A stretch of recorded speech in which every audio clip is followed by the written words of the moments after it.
Halo teman-teman, kembali lagi ke Lur Film. Kali ini kita akan membahas sebuah film sci-fi rilisan tahun 2008 berjudul City of Ember. City of Ember menceritakan tentang sebuah kota yang terancam mengalami kegelapan total, di mana tak ada lagi cahaya yang bisa menerangi mereka, termasuk matahari. Sebelum kita masuk ke dalam pembahasan, saya mau mengingatkan kalau ini adalah sebuah konten spoiler. Jadi untuk kalian yang belum menonton filmnya, alangkah lebih baik untuk menonton dulu filmnya. Jadi langsung saja kita mulai ulas alur cerita filmnya.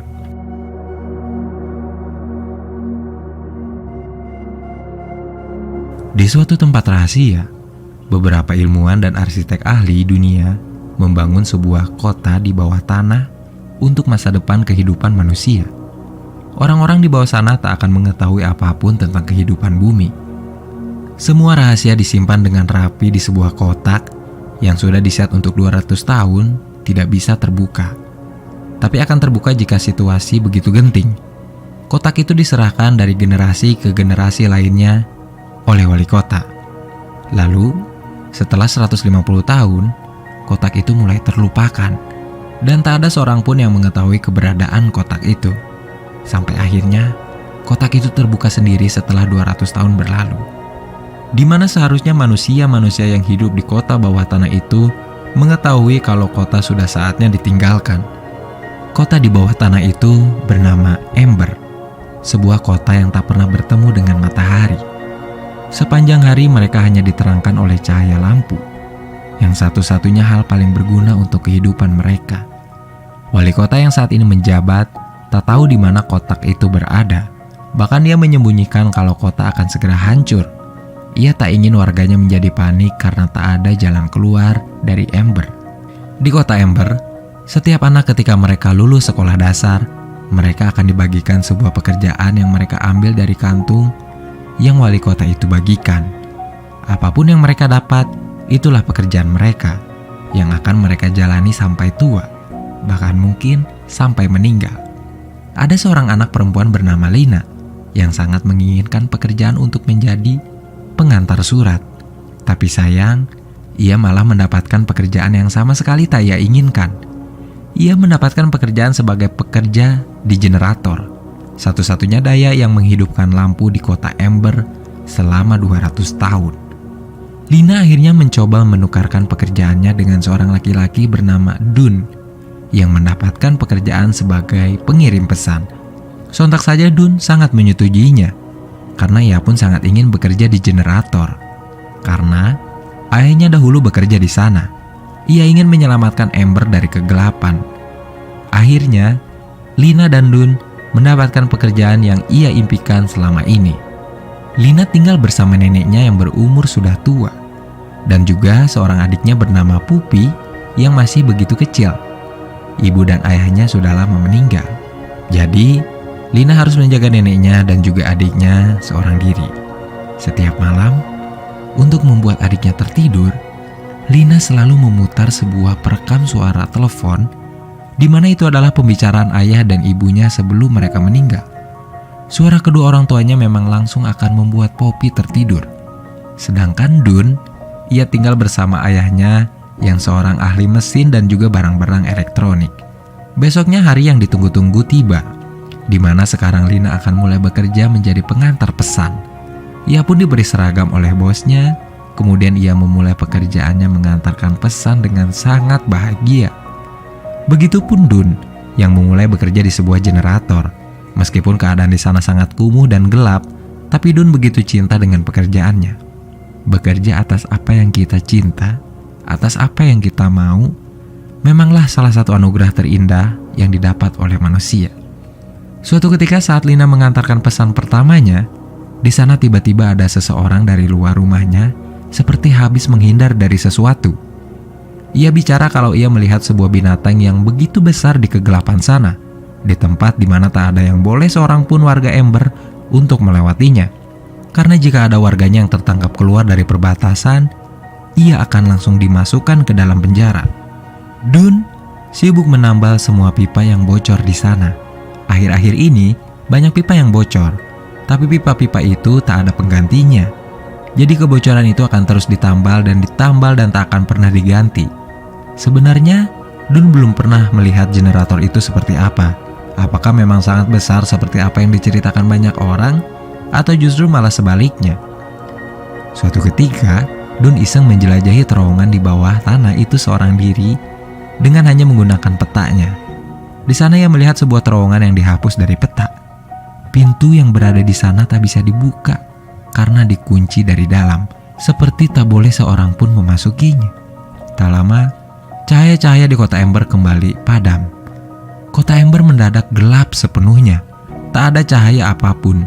Sudah seminggu ini, lampu di kota Ember memang lebih dari 3 kali padam.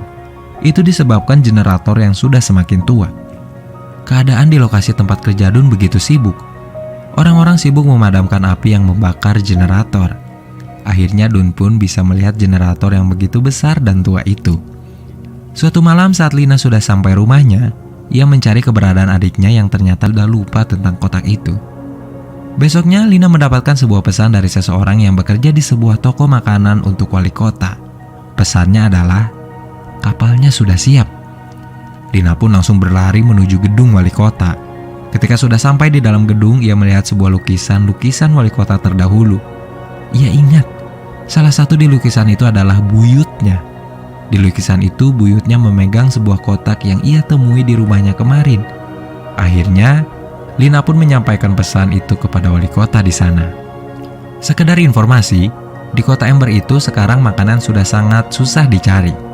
Di toko-toko makanan bahkan sudah tak ada persediaan apapun. Tapi warga Ember tak mengetahui hal tersebut. Di rumahnya, Lina terus saja memperhatikan kotak tersebut. Ia buka, kemudian di dalamnya ada sebuah surat yang robek. Ia coba sambungkan robekan demi robekan. Ia coba sambungkan kata demi kata yang sama sekali tak ia mengerti. Lalu Lina mencoba meraba-raba bagian demi bagian dari kotak itu. Hingga akhirnya ia seperti menekan sesuatu yang kemudian langsung keluar sebuah kaca bening berbentuk kotak. Yang sama sekali Lina tak tahu itu apa. Neneknya sudah benar-benar tak sehat. Dokter hanya bisa menyuruh neneknya untuk beristirahat dan tidur secukupnya. Karena sudah tak ada lagi obat yang ia punya. Sudah tak ada lagi obat di kota Ember. Tak lama setelah dokter itu pergi, lampu pun kembali padam. Lalu kemudian Lina memeluk adiknya dalam kegelapan. Besok paginya, neneknya sama sekali sudah tak sadarkan diri. Yang ternyata sekarang neneknya sudah meninggal dunia. Hanya Popilah satu-satunya keluarga yang Lina punya sekarang. Tak ada siapapun lagi. Ia pun memutuskan untuk pindah rumah ke tempat yang lebih kecil bersama adiknya. Lina terus memperhatikan kotak itu. Ia coba sambungkan surat yang terobek menjadi beberapa bagian itu. Sekarang ia ditemani oleh Dun. Mungkin saja Dun bisa membantunya memecahkan masalah tersebut. Lalu Dun mengajaknya ke suatu tempat, di mana ia mengajak Lina menuju sebuah terowongan yang dihapus dari peta. Dan mereka berdua menuju sebuah pintu yang dikunci dari dalam itu. Ketika sedang membukanya, tak lama kemudian ia melihat sebuah binatang yang begitu besar berjalan melaluinya. Itu seperti tikus raksasa. Mereka berdua langsung berlari dari kejaran tikus raksasa itu. Lina masuk ke atas, di mana itu adalah sebuah gudang makanan yang sudah tak ada apapun di dalamnya. Untung saja tikus itu terperangkap, yang akhirnya Lina dan Dun berhasil kabur. Lalu Lina melihat helm yang digunakan oleh Dun, di mana di helm itu terdapat tulisan bernama My Flat. Dun menjelaskan kalau pengguna helm itu yang bernama My Flat, menurut informasi, tenggelam di dasar pipa dan tak bisa diselamatkan. Ternyata My Flat adalah nama dari ayahnya Lina. Lina langsung menanyakan hal tersebut ke seseorang yang sebelumnya dekat dengan ayah dan ibunya. Mungkin saja ada hal yang bisa membantunya dalam memecahkan kotak tersebut. Kemudian, orang itu menunjukkan suatu tempat yang tersembunyi. Ia menjelaskan kalau waktu itu ayahnya mencari jalan keluar dari Ember menggunakan kereta yang ada di sana. Ayahnya memang yakin ada jalan keluar dari Ember menuju suatu tempat yang bisa menjamin kehidupan.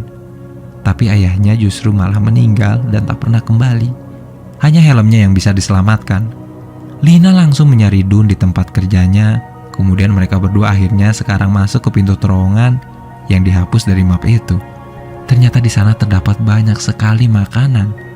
Di mana makanan itu mungkin akan membuat seluruh warga Ember tak lagi kelaparan. Dalang dari itu semua ternyata adalah wali kotanya sendiri, di mana ia menyimpan semua makanannya hanya untuk dirinya sendiri. Mereka berdua begitu kecewa atas apa yang dilakukan oleh wali kotanya, oleh pemimpinnya. Lina kemudian mencoba berbicara kepada pengawal pribadi wali kota. Ia menjelaskan apa yang ia lihat tentang wali kota yang menimbun semua makanan warga Ember. Sialnya, pengawal wali kota itu pun memang salah satu bagian dari rencana wali kota. Lina langsung diinterogasi oleh wali kota yang sedang asik memakan makanannya. Wali kota di sana melihat sebuah kotak yang dibawa oleh Lina. Untung saja cahaya dari kota Ember mendadak padam yang membuat Lina langsung bisa melarikan diri. Sekarang, para polisi pun mengejar Dun ke rumahnya. Dun langsung melarikan diri, berlari ke sebuah rumah kaca di ujung kota Ember, tempat di mana Lina menantinya di sana. Di sana mereka berdua masuk ke sebuah ruangan rahasia di mana terdapat kereta yang sudah lama tak terpakai. Dun tahu itu adalah kereta bikinan ayahnya, karena ayahnya pernah bercerita tentang hal tersebut. Mereka berdua pun langsung pergi dari sana menggunakan kereta ke suatu tempat yang entah arahnya kemana. Lalu kemudian mereka pun sampai di ujung rel kereta tersebut.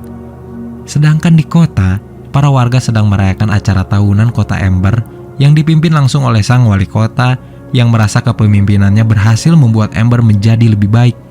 Di sana, Dun dan Lina mencoba menyatukan kedua kunci yang berasal dari kotak itu, di mana salah satu kuncinya memang dicuri oleh Lina dari sang wali kota ketika akan melarikan diri tadi. Dun tahu mereka harus pergi ke generator, tapi mereka berdua kembali ke kota untuk menjemput adiknya Lina dahulu. Kini mereka bertiga tepat di depan pintu generator yang terkunci. Lina coba mencari-cari sesuatu di ruangan itu yang mungkin saja bisa membuka pintu tersebut. Yang akhirnya ia tahu kuncinya ada di belakang loker, karena ia ikuti tanda dari catatan dari kotak tersebut yang sama dengan desain bangunan di sana. Dun mencoba membalikkan loker itu. Di dalamnya ternyata masih banyak loker-loker yang lain. Mereka tahu itu bukanlah loker, tapi sebuah perahu. Lalu mereka berdua mencoba memutar tuas yang ada di dekatnya, dan perahu-perahu tersebut seperti berjalan sendiri mengikuti rel kecil di bawahnya. Bahkan kini perahu-perahu itu masuk ke ruang generator di mana pintunya otomatis terbuka. Lalu perahu-perahu itu seperti membuat formasi yang lalu dengan sendirinya masuk ke dalam sebuah sungai yang ada di sana. Tapi kincir besar yang ada di sana langsung menghancurkan perahu tersebut. Ada sesuatu yang salah, sesuatu yang mungkin harus kembali dipecahkan oleh mereka berdua. Lalu mereka mencoba membuka sebuah pintu yang kuncinya bisa dibuka dengan kedua kunci yang berasal dari kotak Lina, di mana yang satunya berasal dari sang wali kota yang Lina curi. Mereka bertiga pun masuk ke dalam dan menaiki tangga menuju pusat pengendali generator tersebut. Generator yang begitu besar. Lalu mereka pun menyalakan generator itu dengan kedua kunci, di mana hal itu yang membuat kincir-kincir yang menghalangi perahu tadi kembali berputar. Tapi kemudian kincir itu seketika berhenti kembali. Dibantu teman kerja Dun yang sudah tua bernama Sul, Dun memperbaiki kincir itu. Tapi lonjakan dayanya begitu kuat sampai-sampai memecahkan lampu-lampu yang berada di kota Ember. Bahkan air-air kotor pun mulai memasuki kota Ember. Wali kota itu seketika takut. Ia tahu kota Ember akan segera berakhir. Sang wali kota langsung pergi dari sana masuk ke tempat di mana ia kumpulkan semua makanan warga Ember. Tapi ternyata di dalam sana ada sebuah tikus raksasa yang ternyata selama ini diam di sana. Dun, Lina, dan adiknya akhirnya menaiki perahu tersebut. Sedangkan Sul diam di sana menjaga agar kincir itu bisa terus bergerak. Akhirnya mereka bertiga berhasil melewati kincir. Perahunya terus berjalan dengan sangat cepat melewati gua yang berkelok-kelok. Sampai akhirnya mereka terhempas ke sebuah air yang begitu tenang. Lalu mereka pun sampai di ujung sungai itu, di mana di sana ia melihat sebuah kotak yang berisikan korek api yang pertama kalinya ia lihat. Mereka mengikuti sebuah panduan untuk menyalakan korek itu.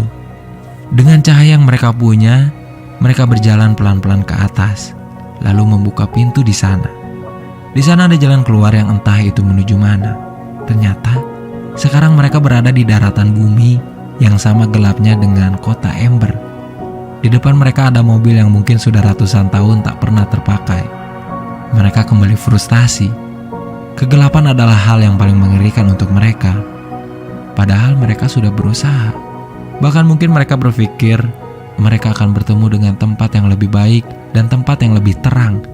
Tapi beberapa saat kemudian, terlihat kilauan cahaya berwarna kekuning-kuningan yang berasal dari matahari yang mulai terbit. Itulah pertama kalinya mereka melihat cahaya matahari. Di sebuah lubang, mereka bahkan bisa melihat kota Ember di bawah sana. Lalu mereka mencoba mengirimkan sebuah batu berisikan pesan yang mereka tulis, yang untung saja batu itu jatuh dan dibaca oleh orang yang benar, yaitu ayahnya, Dun. Seseorang yang memang sudah mencoba keluar dari kota Ember bersama ayahnya Lina, namun gagal. Untung saja anak mereka berhasil keluar dari kegelapan. Lalu film pun selesai.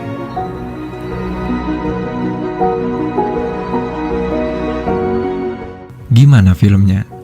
Film yang dirilis lebih dari 12 tahun lalu ini sangatlah mendebarkan sekaligus mengharukan. Selain efek visual yang sangat memanjakan mata, juga akting para pemain yang sangat patut diacungi jempol. Apalagi konsep ceritanya memang sangat unik dan seru untuk terus diikuti. Gak tahu gimana kelanjutannya kehidupan Lina dan Dun di dataran bumi sana.